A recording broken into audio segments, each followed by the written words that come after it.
শুভ সন্ধ্যা। সকলকে জানাই সরস্বতী পূজার প্রীতি, শুভেচ্ছা এবং অভিনন্দন।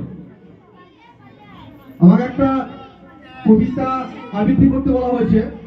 আমার নাম সঞ্জিত ঘোড়াই। আমার নিজের লেখা কবিতা সরস্বতী আমার মা।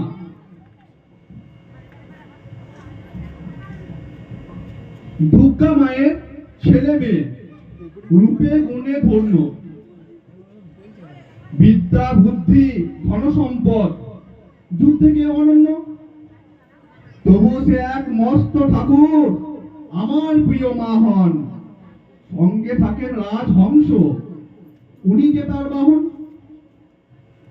বসন্ত পঞ্চমী এলেই পুজো শহর গায়ে, বই খাতার কালি কলম সামনে রাখি মায়ের। দিন রাত্রি বর্ষিত বই কেন যে গায়ে ভুলে, মনে রাখার মন্ত্রটা মা দাও না বলে ভুলে। কোন লেখায় স্কুলে যাই, দারুণ মজা করি। ছোট ছোট ভাই বোনেদের হবে হাতে করি। উপোস করি, অঞ্জলি দিই, বন্ধুরা সব মিলে। পাড়ায় পাড়ায় ঘুরে বেড়ায় বাসন্তী মিছিলে। কিন্তু মায়ের সামনে এলে বুক ভরপুর ভয়। অ্যানুয়ালে হবে কি যে অজানা বিস্ময়। বিদ্যা তুমি দাও না আমায়, বুদ্ধি দিও মাথায়। পাশ করিয়ে দিও মাগো পরীক্ষার কথায়।